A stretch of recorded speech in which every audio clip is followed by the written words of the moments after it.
إن الحمد لله نحمده ونستعينه ونستغفره ونعوذ بالله من شرور أنفسنا ومن سيئات أعمالنا. من يهده الله فلا مضل له ومن يضلل فلا هادي له، وأشهد أن لا إله إلا الله وحده لا شريك له، وأشهد أن محمدًا عبده ورسوله.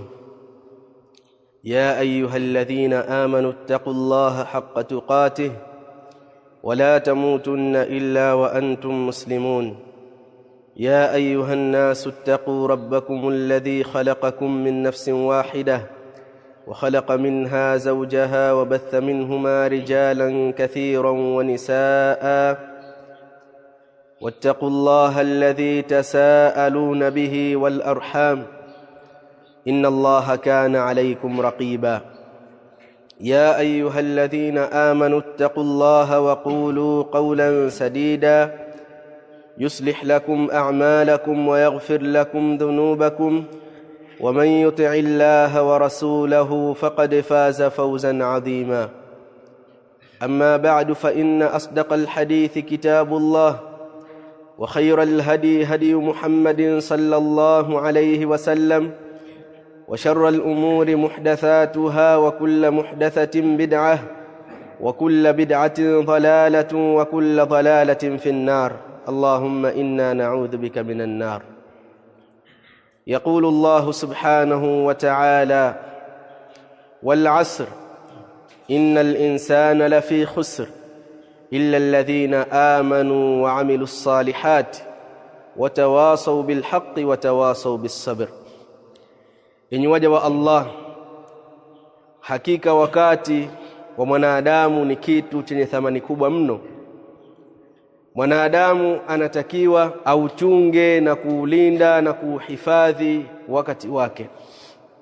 Wakati ni neema miongoni mwa neema za Allah subhanahu wa ta'ala ambazo amewaneemesha waja wake, na hawa waja watakuja kuulizwa na Allah subhanahu wa ta'ala kuhusu neema hii.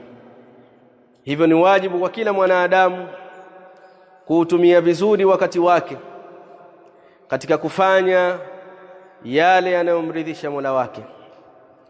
Katika suratul Asri, Allah subhanahu wa ta'ala anasema wal asr. Al-Imam Sa'di rahimahullahu ta'ala anasema aqsama Allah ta'ala bil asr alladhi huwa al-layl wan-nahar mahallu af'ali al-ibadi wa a'malihim. Allah subhanahu wa ta'ala ameapa na alasiri.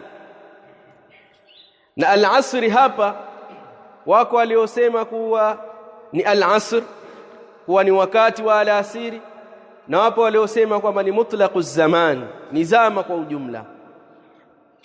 Na hii ndiyo tafsiri ambayo ahlul ilmi wanaona kuwa ina nguvu, na ndiyo tafsiri al-Imam Sa'di rahimahullahu ta'ala, kwa sababu akasema Allah ameapa na al-asr ambayo alasiri ni usiku na mchana. Usiku na mchana ambao ndiyo mahala pa matendo ya waja, ndiyo sehemu ya matendo ya waja. Allah subhanahu wa ta'ala kuwapia wakati ni kuonesha umuhimu na thamani ya wakati. Kadhalika amesema subhanahu wadhuha, Allah ameapa na wakati wa dhuha, wal-layli idha saja, na usiku unapotanda. Si hivyo tu, Allah subhanahu wa ta'ala amesema wal-layli idha yaghsha, Allah ameapa na usiku pindi unapofunika, wan-nahari idha tajalla, na mchana unapodhihiri. Allah subhanahu wa ta'ala kuviapia vitu hivi ambavyo ni sehemu katika wakati ni ishara kubwa na ishara tosha kuwa wakati ni kitu ambacho kina thamani kubwa. Wewe mwanadamu ufahamu kwamba kila unaposogea wakati ndivyo ambavyo umri wako unavyopungua. Al-Hasan al-Basri rahimahullahu ta'ala anasema ya ibn Adam innaka anta ayyamun fa idha dhahaba yawmuka dhahaba ba'duk. Ewe mwanadamu, hakika wewe ni siku tu, wewe ni masiku. Inapoondoka siku yako, basi fahamu kuwa imeondoka sehemu, baadhi ya sehemu yako. Ufahamu hivyo ewe mwanadamu. Kwa hiyo ndugu zangu Waislamu, tujue thamani ya wakati. Wala wakati si kitu cha kuchezea, kwa mtu akawa na sehemu ya wakati wake kuwa huu ni wakati wa kupoteza na wakati wa kuchezea. Thumma la tusalunna yawma idhin 'anil na'im, kisha wallahi mtaulizwa siku ya kiyama kuhusu neema. Al-Imam Tirmidhi rahimahullahu ta'ala amepokea hadithi kutoka kwa Abu Barzah al-Aslami radiyallahu anhu. Mtume alayhi salatu wassalam amesema, la tazulu qadama ibn adama yawm al-qiyamah hatta yus'ala an umrihi fima afnahu, hazitasogea nyayo mbili za mwanadamu siku ya kiyama mpaka aulizwe kuhusu umri wake. Umri wake ameumaliza kwenye kitu gani? Sasa je, wewe umri wako umeumaliza kwenye nini? Daqatu qalbi almar'i qailatun lahu innal hayata daqa'iqun wa thawani farfa' li nafsika ba'da mautika dhikraha fadhikru lilinsani umrun thani. Mapigo ya moyo wa mwanadamu yanamwambia mwanadamu kwamba hakika uhai ni dakika na sekunde. Yale mapigo ya moyo yanapopiga kwenye moyo wa mtu yanamwambia mwanadamu kwamba uhai ni dakika na sekunde. Zinapopita dakika na zinapopita sekunde, ndiyo unapita uhai wako. Basi nyanyua utajo wa nafsi yako baada ya kifo chako kwa kufanya mambo mazuri ambayo yatakufanya wewe utajwe kwa uzuri.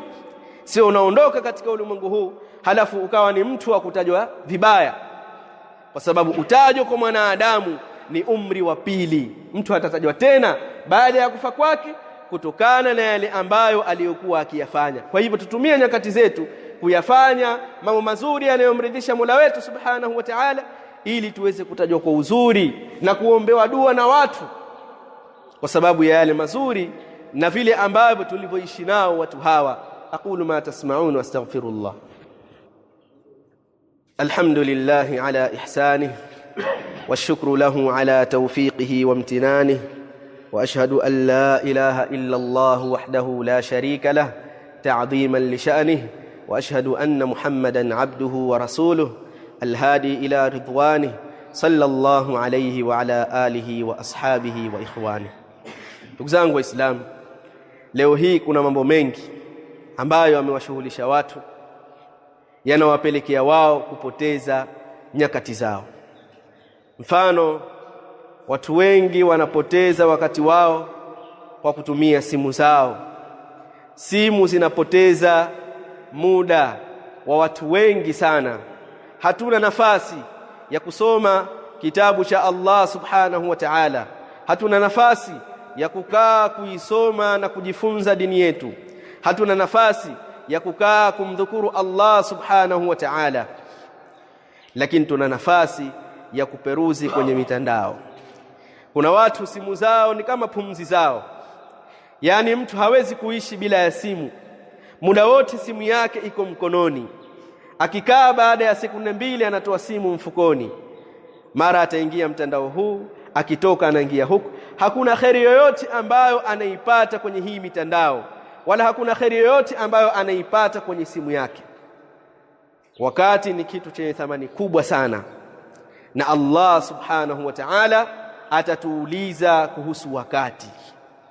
Kadhalika watu wanapoteza muda wao kwa sababu ya kombe la dunia na mashindano mengine ya mpira.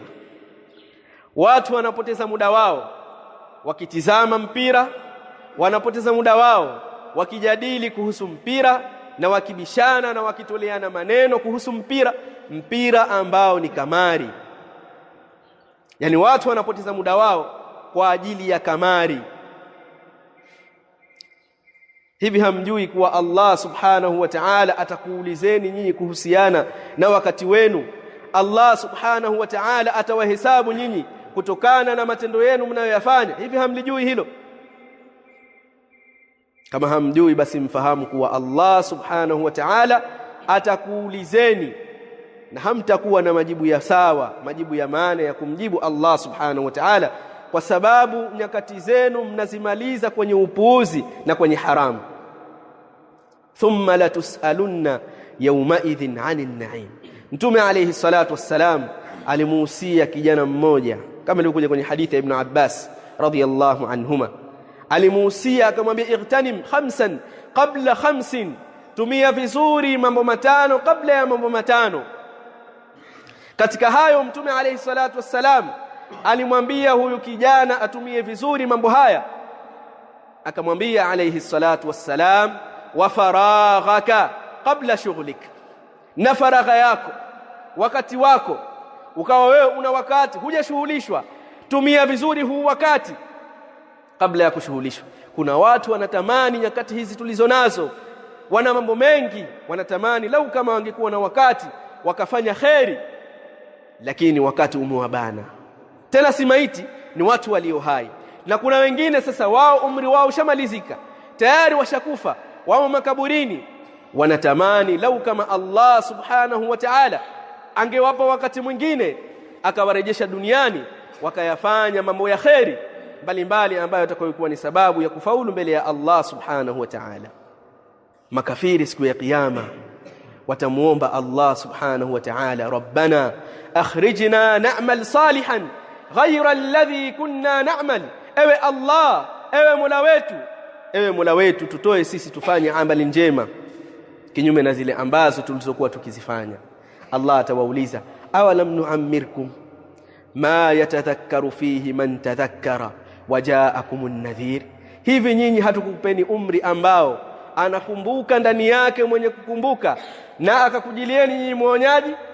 Fadhuqu fama lidh-dhalimin min nasir, basi onjeni adhabu, hawana madhalimi yote ule atakayewatetea. Kwa ndugu zangu, sisi tupo hai, wakati tunao tuutumie vizuri kwa kufanya yale ambayo yanamridhisha Allah subhanahu wa ta'ala. Al-Imam Ibn al-Jawzi rahimahullah ta'ala anasema, yambaghi lil-insani an ya'rifa sharafa zamanihi wa qadra waqtihi, yatakikana kwa mtu atambue utukufu wa zama zake na hadhi na nafasi na cheo cha wakati wake. Fala yudayyi minhu lahdatan fi ghairi qurba, asipoteze katika wakati huo kitambo chochote, muda wowote, basi na kujikurubisha na Allah subhanahu wa ta'ala. Wa yuqaddimu al-afdala fal-afdala min al-qawli wal-amal, na atangulize lililo bora zaidi kisha linalofuatia kwa ubora katika kauli na amali. Kwa hivyo tutumie vizuri wakati wetu kwa kujikurubisha kwa Allah subhanahu wa ta'ala kwa kufanya amali njema, wala tusipoteze nyakati zetu kwa kutizama kombe la dunia, kutizama mipira, kujadili kuhusu mambo ya siasa, si mambo ya michezo, mambo ya tamthilia, kujadili kuhusu mipira na mambo mengine yasiyofaa. Tuna mambo mengi sisi ya kufanya. Kitabu cha Allah subhanahu wa ta'ala, ukisoma herufi moja katika Qur'ani unalipa mara 10. Vipi sisi zinapita siku, hatuna muda wa kusoma Qur'ani, lakini tuna muda wa kukaa kufanya upuuzi? Tutamjibu nini Allah subhanahu wa ta'ala pale ambapo Allah subhanahu wa ta'ala atatuuliza? Kwa hivyo tujirekebishe ndugu zangu Waislamu, turejee kwa Allah subhanahu wa ta'ala, tutumie vizuri nyakati zetu. Rabbana atina fid dunya hasana wa fil akhirati hasana wa qina adhaban nar. اللهم أرنا الحق حقا وارزقنا اتباعه وأرنا الباطل باطلا وارزقنا اجتنابه. وصلى الله على نبينا محمد وعلى آله وصحبه وسلم.